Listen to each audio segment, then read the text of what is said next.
Hare Rama, Rama Rama, Hare Hare, Hare Krishna, Krishna Krishna, Hare Hare, Hare Rama, Rama Rama, Hare Hare.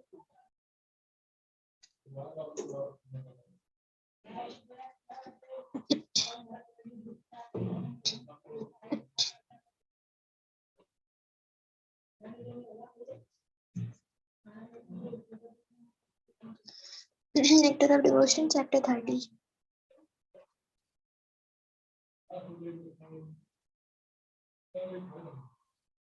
Dizziness. Every evening at sunset, Krishna used to return from the pasturing ground where he herded cows. Sometimes, when Mother Yashoda could not hear the sweet vibration of his flute, she would become very anxious, and because of this, she would feel dizzy. Thus, dizziness caused by anxiety is an ecstatic love for Krishna is also possible. When Yashoda had tied Krishna up one time, she began to think Krishna's body is so soft and delicate. How could I have tied him with rope? Thinking this, her brain became puzzled and she felt dizziness. The gopis were advised by their superiors to bolt the doors at night, but they were so carefree that they did not carry out this order very rigidly. Sometimes, by thinking of Krishna, they became so confident of being out of all danger that they would lie down at night in the courtyard of their houses. This is an instance of dizziness and ecstasy, an ecstatic love due to natural affection for Krishna. It may be questioned why devotees of Krishna attacked by dizziness, which is usually considered a sign of mood of ignorance. To answer this question, Srila Jiva Goswami had said that the devotees of Lord Krishna are always transcendental to all the modes of material nature. When they feel dizziness or go to sleep, they are not considered to be under the modes of nature, but are accepted as being in a trance of devotional service. There is an authoritative statement in the Garud Puran about the mystic yogis who are under the direct shelter of the Supreme Personality of Godhead. In all the three stages of their consciousness, namely wakefulness, dreaming, and deep sleep, the devotees are absorbed in the thought of the Supreme Personality of Godhead. Therefore, in their complete absorption in thought of Krishna, they do not sleep. Sleepiness. Once Lord Baladeva began to talk in his sleep as follows: O lotus eyed Krishna, your childhood adventures are manifested simply according to your own will. Therefore, please immediately dispose of the stubborn pride of this Kaliya serpent. By saying this, Lord Baladeva astonished the assembly of the Yadus and made them laugh for some time. Then, yawning so hard as to make ripples on his abdomen, Lord Baladeva, the bearer of the plough, returned to his deep sleep. This is an instance of sleepiness and aesthetic love. Alertness. A devotee once stated, I have already conquered the mode of ignorance, and now I am on the platform of transcendental knowledge. Therefore, I shall be engaged only in searching after the Supreme Personality of Godhead. This is an instance of alertness in ecstatic love. Transcendental alertness is possible when the illusory condition completely overcome. At this stage, when in contact with a reaction of material elements such as sound, smell,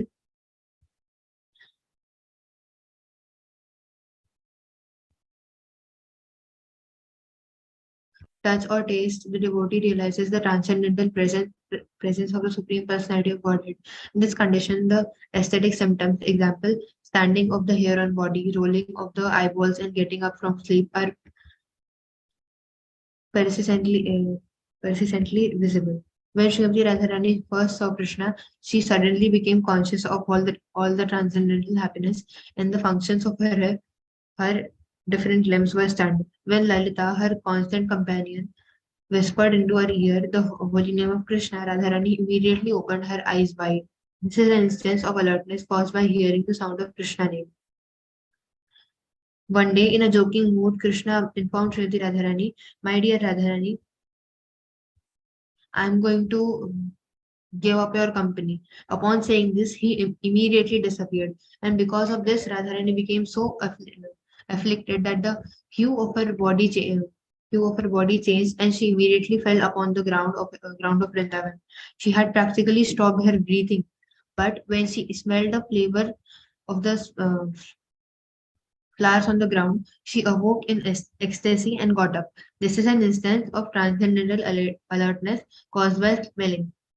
When Krishna was touching the body of one gopi, the gopi addressed her companion thus: "My dear friend, those hand is this." Whose hand is this touching my body? I had become very afraid after seeing the dark forest on the bank of Yamuna, but suddenly the touch of this hand has saved me from the hysterical fits.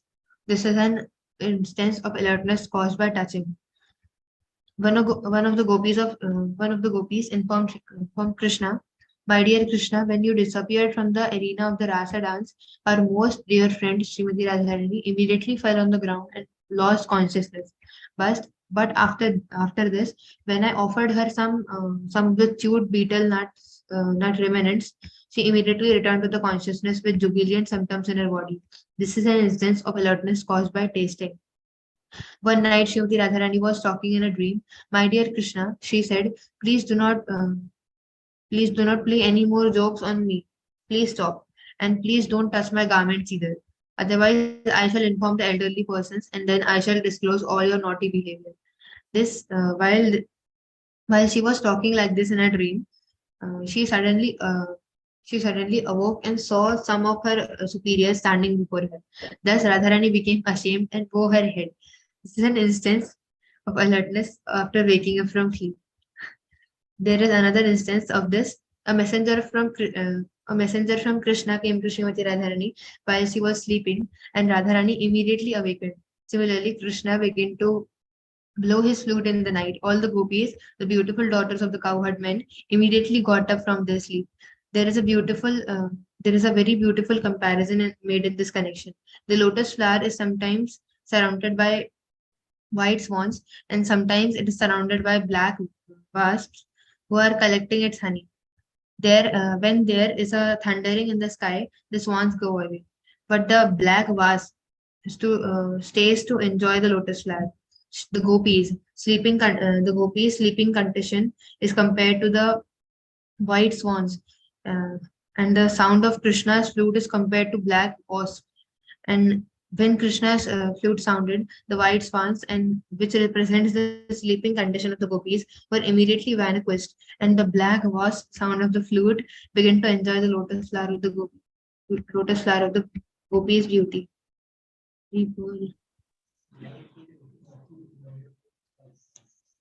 Chapter 31, Additional Symptoms. All the previously mentioned 33 symptoms of ecstatic love are called vyabhichari or disturbing. All these symptoms refer to apparently disturbed conditions, but even in such a disturbed conditions, there is acute ecstatic love for Krishna. These symptoms, however, can be divided into three groups: first class, second class, and third class.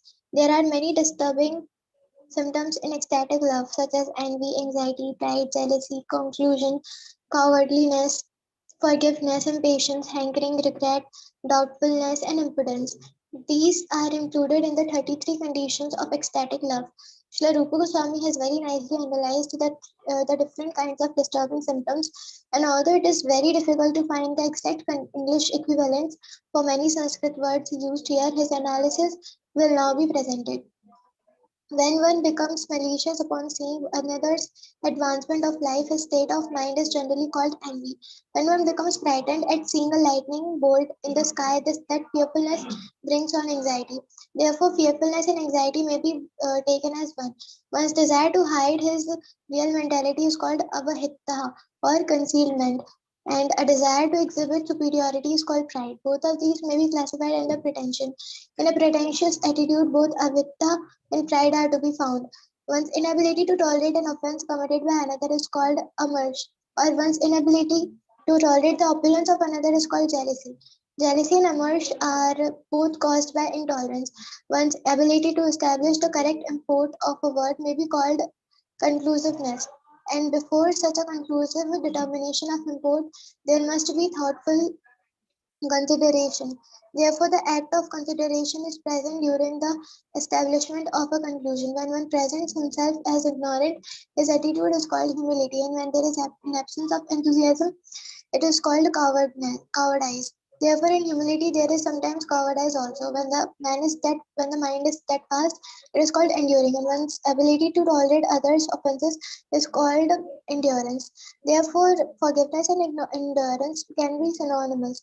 Anxiousness for time to pass is called impatience, and when one sees something wonderful, one is called to be struck with wonder. Impatience may be caused by being struck with wonder, and so impatience and being struck with wonder can be synonymous. When anxiety is in dormant stage, it is called hankering. Therefore, anxiety and hankering can also be synonymous. When one becomes regretful for some offense, his feeling is called bashfulness. In this way, bashfulness and regret can be synonymous. Doubtfulness is one of the aspects of argument. After exhibiting impudence, one becomes restless. Therefore, restlessness and impudence can be synonymous. When all such symptoms are included in aesthetic love, they are called sanctuary or continuously existing aesthetic symptoms. All of these symptoms are transcendental and they are exhibited in different ways, acting and interacting under different conditions. They are like the reciprocation of love between the lover and the beloved. When a person is envious or defamed, there may be a change in color of the body. This may be classified as vibhava or supekstasy, subecstasy. Sometimes illusion, collapse, and strong anxiety are also considered to be vibhava. When there are many such symptoms, they can be simply be grouped together under aesthetic love. So Rupa Goswami says that fright, sleep, fatigue, and laziness, and the madness of intoxication are sometimes grouped under the continuous symptoms of aesthetic love, and they are due to the strong attraction. False argument, determination, steadiness, remembrance, joyfulness, ignorance, humility, and unconsciousness are also different symptoms of aesthetic love. Dependence is also grouped under aesthetic love, and this can be divided into superior dependence or dependence and inferior dependence. The the direct differentiations between superior and inferior dependence are ascertained by Rup Goswami and will be presented in due course. One devotee exclaimed, "Oh, I cannot see the district of Mathura, even though by simply hearing the name of Mathura, the hairs of my body are standing up. I cannot see the place, so of what use are my eyes?" The statement reveals a strong anxiety to see the district of Mathura, resulting from a strong attachment to Krishna. There is another instance of this strong attachment for Krishna expressed by Bhima when he began to murmur, "My arms are just like thunderbolts. But despite these arms, I could not smash Shishupal while he was blaspheming Krishna. Therefore, of what use are these strong arms?" In this instance, Bhima became angry, and being influenced by such anger, his hopelessness became a cause for strong attachment to Krishna. This instance can be described as a strong attachment for Krishna in anger. When Arjuna witnessed the universal form of Krishna, whose dazzling teeth were practically devouring the very existence of the universe, Arjuna's mouth became dried up. At that time, Arjuna forgot himself and could not understand that he was Arjuna, Krishna's friend, although he was always dependent on Krishna's mercy. This incident is an example of inferior dependence. Sometimes ghastly activities also support strong aesthetic love for Krishna. This state of mind is called aesthetic fearfulness under illusion. In the 10th canto, 23rd chapter, verse 40 of Srimad Bhagavatam, there is the following statement by the Brahmanas who are performing the sacrifices. We have all been born into three advantageous conditions. We are in high Brahmana families and we are ceremoniously received the sacred thread, and we are also properly initiated by our spiritual master. But alas, in spite of all these advantages, we are condemned. Even our observance of the brahmacharya is condemned. The Brahmanas thus begin to condemn their own activities. They realized that in spite of being so elevated by birth, education, and culture, they still were under the spell of the illusionary energy. They also admitted that even great yogis who are not devotees of the Lord are covered by influence of material energy. This kind of hopelessness felt by the Brahmanas who were performing ritualistic ceremonies shows practically no attachment for Krishna. There is another hopelessness, however, which shows attachment for Krishna. When the bull demon attacked the damsel Sarvaja, they began to cry out, "Dear Krishna, please save us. We are now gone." This is hopelessness with attachment for Krishna.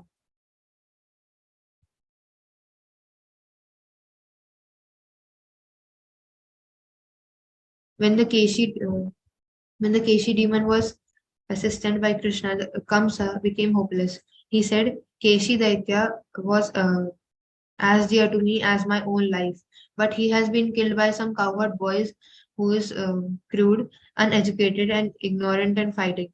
Even though I have defeated the king of heaven without difficulty, still I do not know the value of life, because this hopelessness has a slight touch of attraction for Krishna. It is considered to be a reflection of aesthetic love and hopelessness. Kamsar once rebuked Akrura by saying, "You are such a fool that you are accepting a cowherd boy to be supreme personality of Godhead simply because he has defeated some harmless water snake. The boy have the boy may have lifted one pebble uh, called Govardhan Hill, but what is more surprising that than that this is a statement. What is more surprising than that is a statement that this boy is the personality of Godhead. This is an instance of maliciously opposing element caused by hopelessness and aesthetic love for Krishna." When devotee tried to console a kadam tree when the tree was lamenting because Krishna had not touched even its shadow, the devotee said, "My dear kadam tree, do not be worried. Just after defeating the Kaliya snake in the Yamuna river, Krishna will come and satisfy your desire." This is an instance of inappropriate hopelessness and ecstatic love for Krishna. Garuna, the eagle, the carrier of Vishnu, once said, "Who can be more pure than I? Where is there a second bird like me, so able and competent? Krishna may not like me. He may not wish to join my party, but still he has to take advantage of my wings." This is an instance of hopelessness in the neutral mood of ecstatic love. The symptoms of ecstatic love are sometimes grouped under four headings, namely generation, conjunction, aggregation, and satisfaction. Krishna once told Radharani, "My dear friend, when you try to meet me alone in the morning, your friend Mekhala remained hungry with envy. Just look at her." When Krishna was joking with Radharani in this way, Radharani moved her beautiful eyebrows crossly. Rupa Goswami prays that everyone may become blessed, wow, by this movement of Srimati Radharani's eyebrows. This is an instance of the generation of malice in ecstatic love for Krishna. One night after the Putana demon had been killed, baby Krishna could see playing upon her breast. Upon seeing this, Yashoda became stunned for some time. This is an example of the conjunction of various symptoms of aesthetic love. The conjunction can be auspicious or inauspicious. That the Putna demon had been killed was auspicious, but that Krishna was playing on her breast in the dead of night with no one to help him in this case of trouble was inauspicious. Yashoda was caught between auspiciousness and inauspiciousness. After Krishna had just learned to walk, he was going in and out of the house very frequently. Yashoda became surprised and said, "This child is too restless and cannot be controlled. He is instantly going about the neighborhood of BHOPAL, Vrindavan, and then he is coming back and inside the house. I see that the child is very fearless. But in spite of his fearlessness, I am becoming more and more afraid of his falling into some danger. This again is an instance of conjunction of two opposing elements. The child was very fearless, but at the same time, Yashoda was becoming fearful of some danger. Here, danger is caused, and Yashoda's feelings in a conjunction of two opposing symptoms. In other words, Yashoda was feeling both happiness and doubt or growing fear.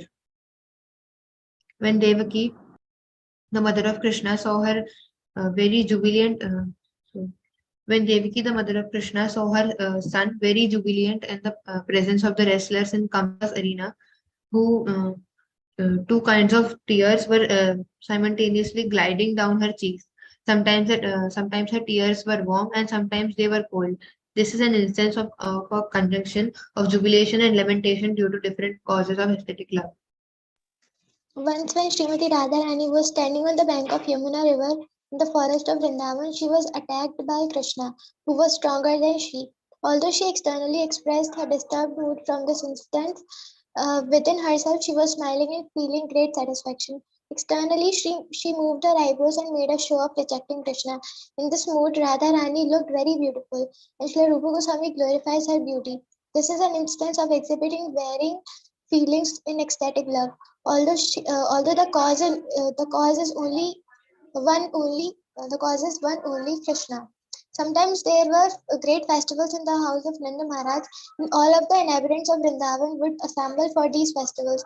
During one such festival, Srimati Radharani was seen wearing a golden necklace given to her by Krishna. This was immediately detected by Mother Yashoda as well as by Radharani's mother, because the necklace was too long for Radharani's neck, and at the same time Radharani could see Krishna nearby as well as her own husband Abhimanyu. So all of these things combined to make Radharani feel very much ashamed, and with her face shriveled, she began to look very beautiful. In this case, there was a combination of bashfulness, anger, jubilation, and lamentation.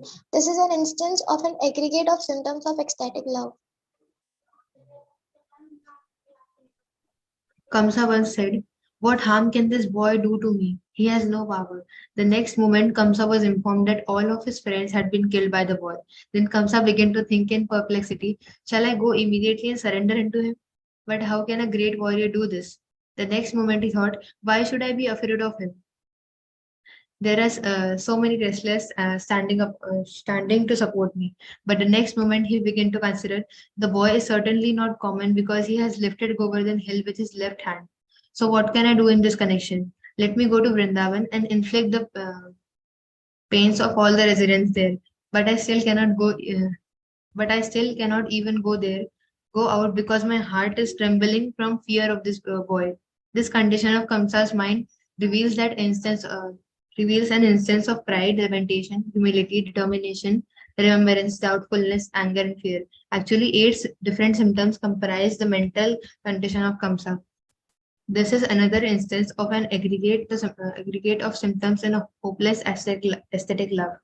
One householder devotee once said, "My lord, I am so raised that these two eyes are never desiring to see the glorious city of Mathura. Therefore, my eyes are actually condemned. I'm nicely educated, but my education has simply been used in government service. I have not considered formidable time stronger than anything else, which creates and annihilates everything. To whom I shall leave all my health and fortune. I am becoming older and older. What shall I do? Shall I execute devotional service from here at home? This I cannot do because my mind is being attracted by the transcendental land of Vrindavan."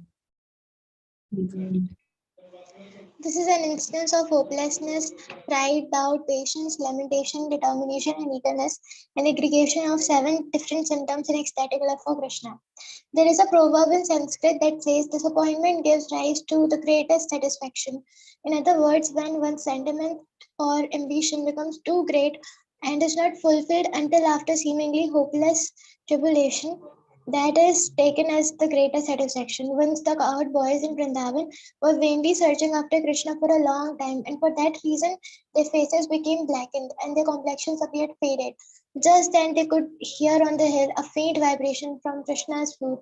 Immediately all of them became very much glad, and this is an instance of satisfaction in the midst of disappointment. Sri Rupa Goswami says that although he has no expert knowledge about the sounds and meanings and mellows of the symptoms of ecstatic love, he has tried to give some examples of different varieties of love of Krishna. He further states that the 33 disturbing symptoms of ecstatic love plus 8 other symptoms all taken together equal 41 primary symptoms of ecstatic love. These symptoms create transformations of bodily activities as well as movement of the senses. All of them can be accepted as different feelings of the heart.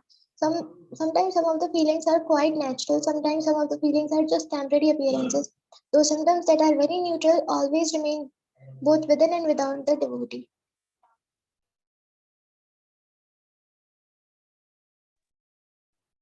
As one can detect the color of the eye of dye a cloth was soaked in by looking at the cloth. So simply by understanding the different signs of these symptomatic features, one can understand the actual position. Another word, attachment for Krishna is one, but because there exist different kinds of devotees, such attachment is manifested in different varieties. As clothing tinted red appears red, so the temporary appearance of a certain type of feeling can be detected or observed by the specific aesthetic symptom. In fact, all of the different humors and mellows of the devotees produce various specific feelings within the mind. And according to these differences, the symptom of aesthetic love appear in different forms and degrees. If one's heart is highly elevated, grave and magnanimous, or if one's heart is rough and crude, different symptoms of aesthetic love will appear, influenced by the condition of the heart. Actually, people cannot generally understand such different qualities of mentality, but when one understand when but when one's heart is very soft and gentle, these symptoms become very easily visible, and one can understand them very clearly. The heart of one who is highly elevated and grave is compared to gold. If one's heart is very soft and gentle, his heart is compared to a cotton swab. When there is an aesthetic sensation within the mind, the golden heart or grave heart is not agitated, but the soft heart immediately becomes agitated.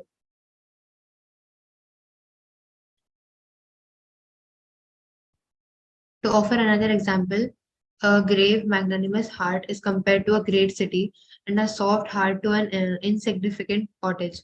There may be many lights or even great elephants in the big city, but no one will take particular notice on them. But when such light or elephants are seen near a small cottage, everyone can distinctly point them out. A hard heart is compared to a lightning bolt to gold or a shellac.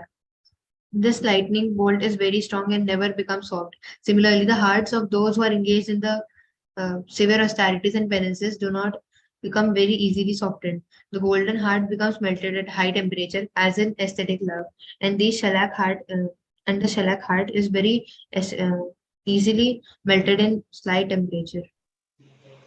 A soft heart is compared to honey, to butter, and to nectar, and the condition of the mind is compared to sunshine.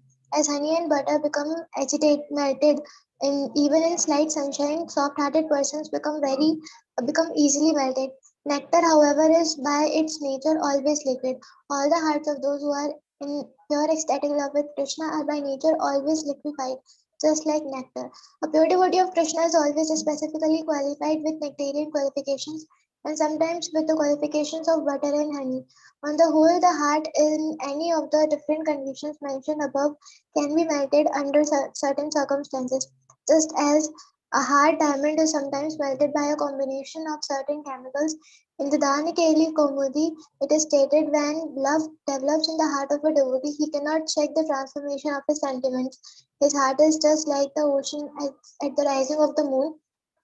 When the ebb tide cannot be checked immediately, there must be a movement of high waves.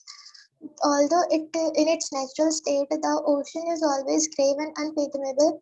When the moon rises, nothing can check the ocean's agitation. Similarly, those who are pure devotees cannot do cannot on any account check the movement of their feelings within. Hare Krishna, Krishna Krishna, Hare Hare, Hare Ram, Ram Ram, Hare Hare. Okay, so we'll wait for other Vaishnavis to join.